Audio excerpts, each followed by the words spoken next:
Shalom, selamat bertemu kembali Bapak, Ibu, dan Saudara-saudara yang dikasihi oleh Tuhan Yesus Kristus dalam Renungan Harian pada hari ini, Selasa 12 April 2022. Kita akan mendengarkan firman Tuhan dan sebelumnya kita puji Tuhan, kita bernyanyi.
Kita berdoa.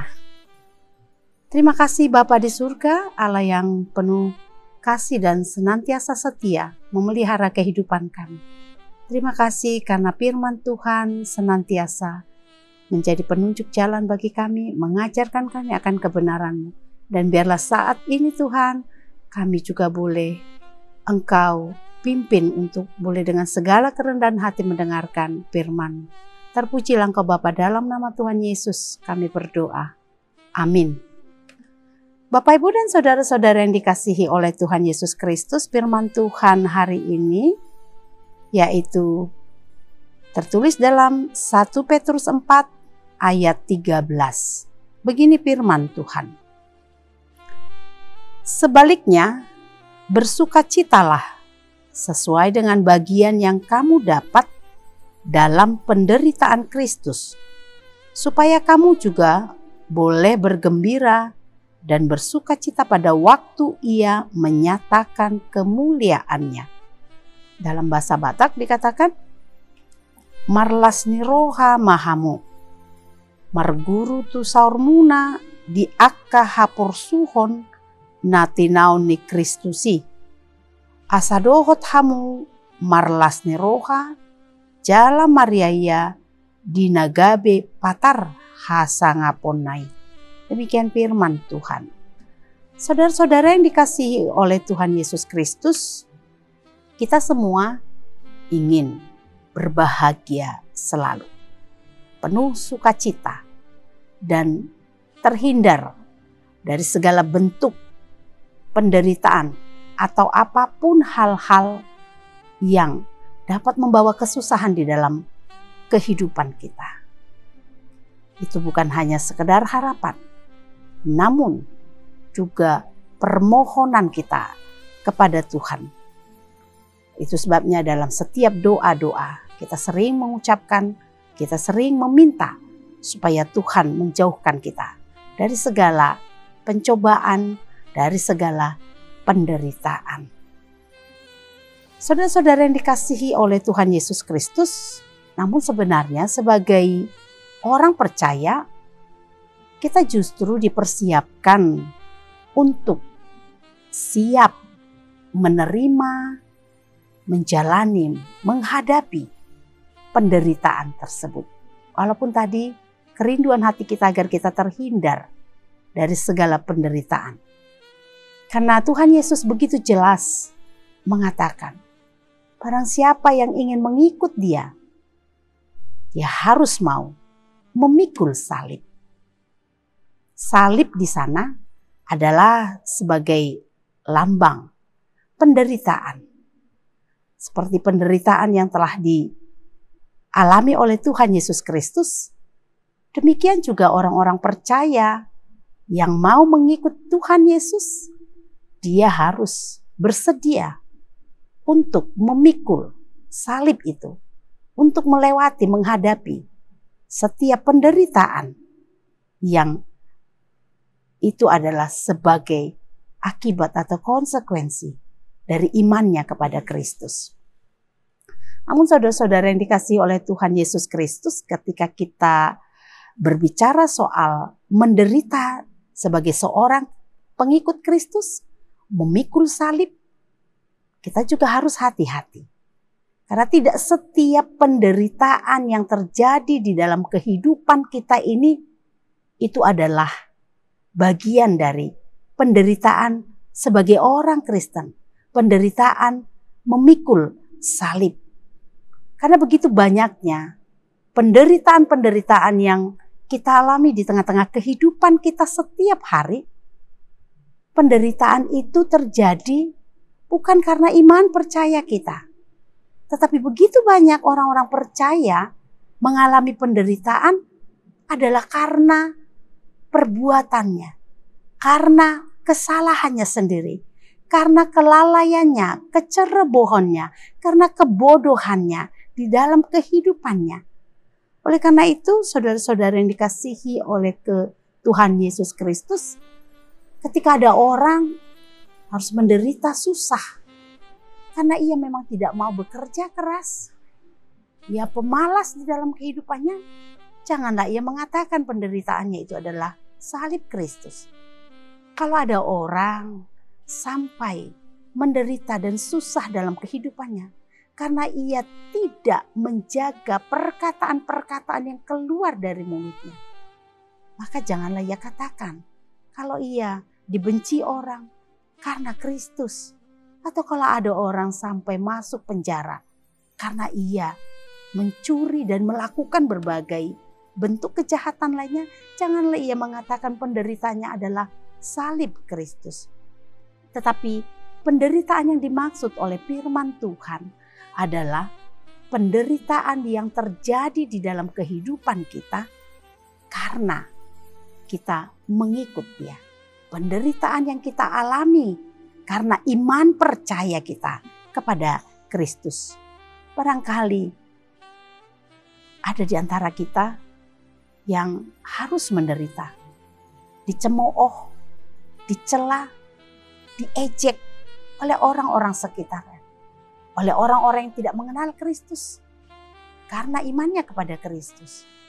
Barangkali kita juga pernah mengalami bagaimana kita ditekan, bagaimana kita merasakan hidup kita dipersulit karena iman percaya kita, karena kita mengatakan sebuah kebenaran, sebuah kejujuran yang didorong oleh rasa takut kita kepada Tuhan untuk mengatakan kejujuran itu.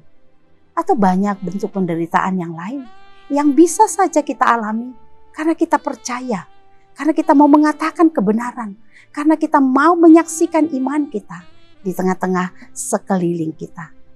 Saudara-saudara yang dikasihi oleh Tuhan Yesus Kristus, jikalau kita harus menderita karena iman percaya kita tersebut, maka janganlah heran, apalagi kecewa. Janganlah kita pernah merasa tawar hati karena penderitaan-penderitaan, kesulitan yang kita hadapi. Sebab iman percaya kita kepada Kristus Justru firman Tuhan berkata pada hari ini, bersukacitalah. Sebaliknya, bersukacitalah sesuai dengan bagian yang kamu dapat dalam penderitaan Kristus. Saudara-saudara sekalian, mungkin aneh ya. Bagaimana mungkin kita bersukacita di tengah penderitaan yang sedang kita alami? Saudara-saudara, ketika firman Tuhan mengajak kita untuk bersukacita, itu bukan berarti kita harus tertawa, kita harus bersenang-senang, bergembira ria di tengah-tengah penderitaan yang tengah kita alami. Tetapi firman Tuhan dengan mengatakan bersukacitalah, itu mau mengajak kita bagaimana kita tetap di dalam semangat, kekuatan, gairah, kesetiaan untuk terus memuji Tuhan. Untuk terus percaya dan mau setia mengikut Dia di tengah-tengah penderitaan kita tersebut. Itu bentuk sukacita yang harus ditunjukkan, dirasakan oleh orang-orang percaya di tengah-tengah penderitaannya. Karena kita meyakini justru di tengah-tengah penderitaan di mana kita menerima bagian dalam penderitaan Kristus, di sanalah juga kita akan merasakan dan melihat bagaimana kemuliaan Allah dinyatakan di dalam kehidupan kita nanti. Saudara-saudara, ada perkataan yang mengatakan bahwa tidak ada mahkota tanpa salib. Tidak ada kemuliaan yang akan kita terima tanpa penderitaan. Dan itu adalah kebenaran. Dalam iman percaya kita, saudara-saudara tidak akan mungkin memimpikan kemuliaan Kristus dinyatakan ketika saudara tidak pernah mau ikut ambil bagian di dalam penderitaannya. Kemuliaan Kristus akan menjadi bagian bagi orang-orang percaya ketika dia juga mau menerima bagian dari penderitaan Kristus yang harus dialaminya. Saudara-saudara yang dikasih oleh Tuhan Yesus Kristus, sekarang kita sedang berada di dalam Minggu Pasion. Mari di dalam Minggu Pasion ini kita lebih lagi merenungkan setiap pergumulan, penderitaan atau apapun yang kita rasakan dalam perjalanan iman Kristen, dalam perjalanan hidup kita untuk mengikut Kristus. Mari kita yakini semua itu bagian dari perjalanan menuju kepada kemuliaan Kristus. Sehingga di dalam setiap pergumulan, kesulitan apapun yang kita hadapi, kita tidak akan jatuh kepada sungut-sungut, kepada penyesalan, kepada kekecewaan yang dalam, apalagi keputusasaan.